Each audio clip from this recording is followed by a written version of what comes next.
몇 달간의 고통스러운 회복과 강제된 은둔 끝에 마침내 경기장으로 향하는 내 발걸음은 무거웠다. 나는 그저 조용히 발을 올리고 경기를 관람한 뒤 아무도 모르게 사라지길 바랐지만 도착하자마자 모든 계획은 산산이 부서졌다. 예상치 못한 감독의 호출. 나는 부상자 명단에서 막 벗어난 패인골로 구단주의 전용 박스에서 팀의 새로운 메가스타와 마주해야 했다. 이런 극적인 전환의 순간들, 스포츠가 드라마가 되는 지점들을 포착하는 곳, 바로 여기 387-5센에 오신 것을 환영합니다. 몇 달 동안 나는 집 밖으로 나가는 것조차 거부하고 싶을 만큼 고통스러웠고, 회복 기간 동안 육체적, 정신적으로 너무나 많은 일들이 있었다. 하지만 오늘은 부상 이후 첫 홈경기였다. 나는 코치들이 이 문제에 대해 현명하게 대처해야 한다고 말하는 것을 들었다. 도착하자마자 안내 직원이 내게 속삭였다. 얘야, 젊은이가 저기 위에 있어. 우리는 네가 감독이나 구단주 같은 자리에 있기를 원하고 네가 원하는 대로 박스 안에 있기를 바란다. 그 사람과 이야기를 나눠야 해. 나는 잠시 망설이다가 좋아, 가자. 상관없어. 그 사람을 만나고 싶어. 라고 대답했다. 나는 그곳에 도착하자마자 악수나 하고 빨리 내려오면 된다고 생각했다. 나는 그저 좋은 사람을 만날 거라고 예상했다. 전용 박스에 들어서자 그들, 감독, 구단주, 그리고 그 새로운 얼굴은 마치 아론처럼 공중에서 벌떡 일어나더니 쾅! 바로 앞줄 그 옆에 나를 앉혔다. 그는 이미 TV 카메라에 잡히고 있었는데 집중하는 모습이 인상적이었다. LA에 온 것이 처음일 텐데도 말이다. 좋아, 좋아. 우선 여기 와줘서 고맙네. 분명 좋아하게 될 걸세. 감독이 말했다. 나는 그가 세상에서 가장 착한 남자, 우리가 흔히 생각하는 써니 같은 사람일 거라고 생각했다. 블랭키 스테이트는 써니가 뭐지? 라고 생각할지 모르지만 그는 정말 역대급으로 좋은 사람이었다. 그런데 그는 첫 마디부터 농담을 던졌다. 아니, 농담이라기보다는 선언에 가까웠다. 이봐요, 상관없어요. 우리는 이겨야 합니다. 모든 걸 이겨야 해요.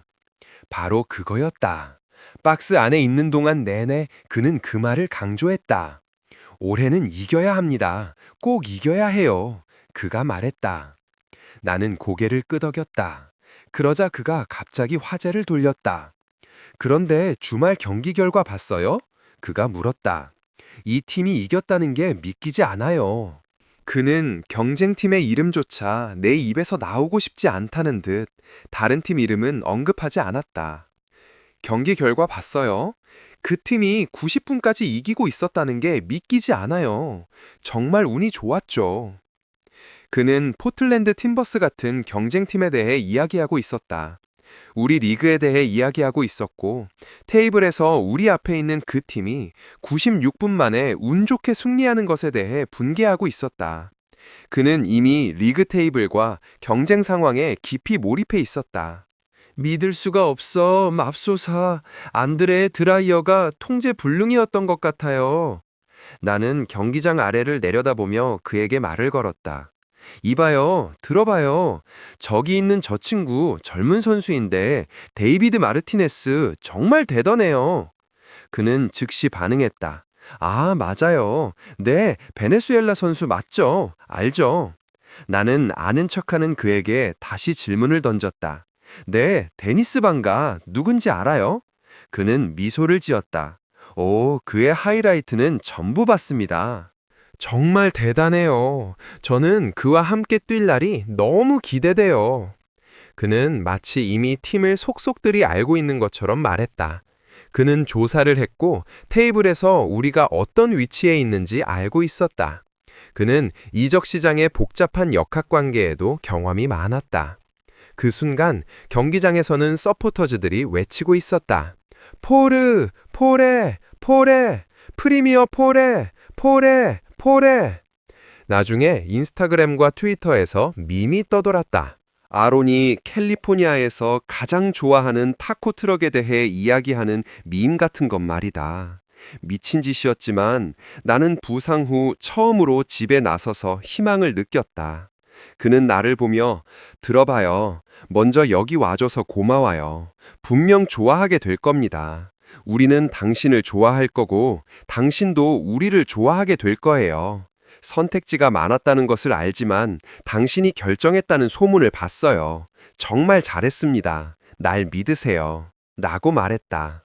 그는 수요일 경기에서 3252구역의 환호를 가리키며 저들은 정말 잘해요. 항상 잘할 거예요. 하지만 당신이 나오면 경기장에 있는 다른 사람들도 다 따라올 거예요.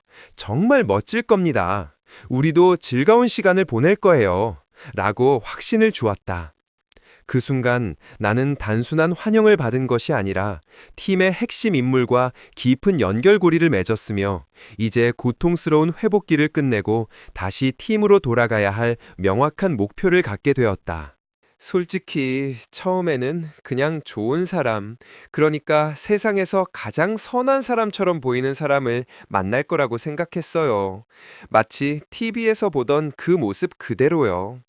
블랭킷 스테이트는 써니가 뭐야 라고 생각할지 모르지만 그는 정말 역대급으로 좋은 사람이에요. 그래서 그냥 악수하고 몇 마디 덕담을 나누는 평범한 만남일 거라고 짐작했죠. 하지만 바로 그 순간 그는 저에게 농담을 걸어왔어요. 야, 상관없어. 우리는 이겨야 해. 모든 경기에서 이겨야 해. 그의 목소리 톤은 여전히 친절했지만 눈빛은 이미 전투 모드였죠. 그 말이 저에게 박스 안에 앉아있는 이유를 상기시켜줬습니다. 맞아요. 우리는 올해 이겨야 합니다. 무조건 이겨야 해요. 제가 대답했죠. 그러자 그는 고개를 끄덕이더니 갑자기 화제를 돌렸습니다. 그런데 주말 경기 결과 봤어요? 그 팀이 이겼다는 게 믿기지 않아요. 그는 경쟁심을 숨기지 않았고 제가 굳이 다른 팀 이름을 입에 담고 싶지 않다는 것을 알았는지 팀명을 직접 언급하지도 않았죠. 봤어요. 90분이 다 되도록 이기고 있었다는 게 말이 안 돼요. 정말 운이 좋았죠. 제가 맞장구 쳤습니다. 그는 포틀랜드 팀버스와 우리 리그의 상황, 그리고 테이블에서 우리보다 앞에 있는 팀들이 96분 만에 운 좋게 승리하는 그 모든 짜증나는 상황들에 대해 이야기하고 있었습니다. 저는 그가 도착한 지 며칠 만에 이미 리그 판도를 완벽하게 꿰뚫고 있다는 사실에 놀랐어요. 그는 마치 맙소사 나는 안드레의 드리블이 통제불능인 것 같아 라며 분통을 터뜨렸는데 이 정도 디테일은 정말 준비된 사람만이 알 수 있는 정보였습니다. 저는 이 경쟁적인 분위기를 이어가고 싶어서 시야에 들어온 한 선수를 가리키며 말했습니다. 야, 저기 있는 저 친구 좀 봐요. 젊은 선수인데 데이비드 마르티네즈 정말 대단하죠. 그러자 그는 즉시 맞아요. 베네수엘라 선수죠. 알죠. 라고 대답했습니다. 저는 속으로 어디까지 아는지 보자 싶어서 조금 더 깊은 질문을 던졌습니다. 네, 데니스 방가에 대해서는요? 누군지 알아요? 그는 잠시의 망설임도 없이 말했습니다. 하이라이트 영상은 전부 다 봤어요. 정말 환상적이죠. 그와 함께 뛸 날이 너무 기대됩니다. 마치 그가 이미 몇 년 동안 팀원들과 함께 훈련해온 것처럼 팀의 모든 선수들의 장점과 스타일을 정확히 파악하고 있었습니다. 그는 조사를 마쳤고 테이블에서 우리의 위치가 어디인지 알고 있었으며 이 리그의 압박감과 격렬함에 대해 경험이 많은 사람처럼 행동했습니다. 그가 썬맨으로 처음 도착했을 때 감독석에 앉아있던 그가 카메라에 잡혔고 그때 당신이 그에게 아주 솔직하게 무언가를 말하고 있었다는 이야기를 들었어요. 그 순간 제가 깨달은 건 그가 단순히 LA에 와서 웃고 사진을 찍으려는 게 아니었다는 겁니다. 그는 처음부터 승리만을 목표로 하고 있었어요. 부상 후 처음으로 홈 경기에 왔을 때 저는 여전히 통증과 고통, 그리고 몇 달간의 격리에서 벗어나지 못하고 있었죠. 집 밖에 나가고 싶지 않았고, 심지어 이 박스에 올라오는 것도 망설였어요. 하지만 그들은 좋아요, 젊은이가 저기 위에 있어요. 감독이나 구단주 같은 사람들과 함께 당신이 원하는 대로 박스 안에 있기를 바랍니다. 그 사람과 꼭 이야기해야 해요. 라고 말했죠. 저는 올라가자마자 악수나 하고 말아야겠다고 생각했지만 그들은 마치 아론처럼 자리에서 벌떡 일어나서 바로 그 옆, 바로 앞줄에 저를 앉혔습니다. 저는 좋아 좋아 라고 생각했지만 사실 그 순간부터 제가 써니와 함께 만들고 있는 것은 단순한 친목이 아니었습니다. 인스타그램과 트위터에는 아론이 캘리포니아에서 제일 좋아하는 타코 트럭에 대해 이야기하는 밈이 돌아다니고 있지만 저희 둘 사이의 공기는 농담이나 밈과는 거리가 멀었습니다. 그것은 전우애이자 우리가 짊어져야 할 압박감에 대한 격렬한 공유였습니다. 그는 단지 먼저 여기 와줘서 고마워. 분명 좋아할 거야. 우리도 널 좋아하고 너도 우리를 좋아할 거야. 라고 말했을 뿐이지만 그 친절함 아래에는 우리는 반드시 이겨야 해. 라는 강철 같은 의지가 깔려 있었습니다. 제가 회복을 위해 쉬는 동안 그는 이미 모든 것을 파악하고 있었고 저에게도 팀에 복귀해야 할 명확하고 즉각적인 이유를 제시했습니다. 제가 부상으로 겪었던 모든 고통과 좌절은 그 순간 단순한 아픔이 아니라 팀의 목표를 이루기 위한 연료로 바뀌었습니다.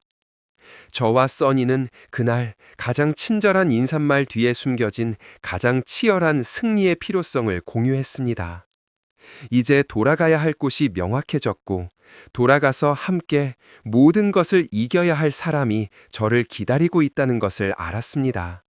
이것이 바로 팀의 핵심입니다. 여러분의 생각은 어떠신가요?